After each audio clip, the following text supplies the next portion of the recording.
Amongst the more dedicated global Arknights players, there has been a debate on the schedule of upcoming events, as foreshadowed by the Chinese Arknights schedule.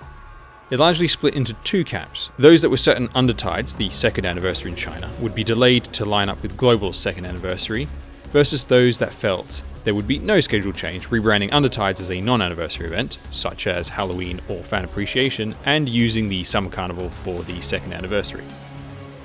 When it became clear that Undertides would be on schedule, I saw salty supporters of the schedule change saying that delay or no delay was equally likely, coupled with a not so insignificant amount of abuse.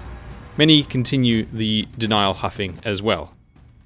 Just because there are two choices, it doesn't mean it's a 50-50. This isn't a coin flip. This isn't even 70-30 or a 90-10 scenario. This is a 99-1 split. Undertides remaining in place was always obvious. Let's examine the speculated schedule changes proposed by fans. Before we get into those, however, here is the Chinese schedule for those unfamiliar or in need of a reminder from the Rainbow Six collaboration onwards.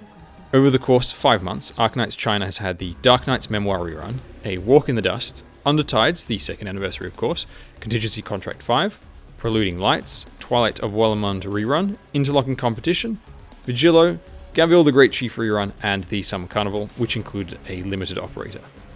Important to note for later. So there are three main lines of thinking. First, Undertides plus a Walk in the Dust, the events paired, would move to where the Summer Carnival sits, bringing events CC5 to Gavril forward in time and delaying the Summer Carnival by a few weeks. The second option was the same as the first, but with a 2 or 3 month delay of the Summer Carnival to keep separation between the limited banners of Undertides and Summer. Third option was to have Summer Carnival come forward in time to swap with Undertides. The first option, of moving Undertides to sit before the summer event, is the worst option in terms of optics.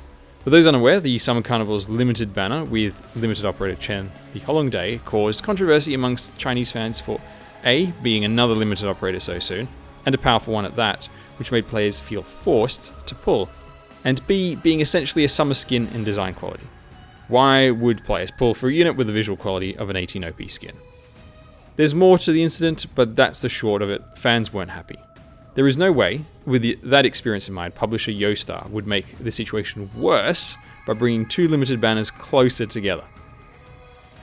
What about the second option then? Just delay the Summer Carnival by a few months. So easy! Yeah, and when that delay moves the Summer Carnival next to the following limited banner, what then? Delay that too by 3 months? And what? Delay every event by 3 months in perpetuity? Okay then, why not just swap Undertides in the Summer Carnival? From developer Hypergriff's perspective, this is the worst option. This suggestion clearly comes from players with no understanding of game development and patch chronology. Both Undertides and the Summer Carnival include major updates to Arknights. They are major events after all.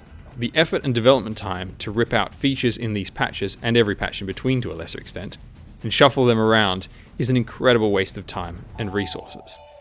The entire basis for this belief in an event reshuffle was because of the delay in the first anniversary event for Arknights Global, which included a limited banner with W and Weedy.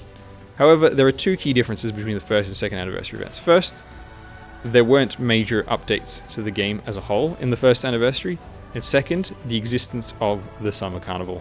Remember the outrage over the Summer Carnival in China? Arknights is the most generous gacha game, and Hypergriff has been receptive to feedback in the past. So why would they do this?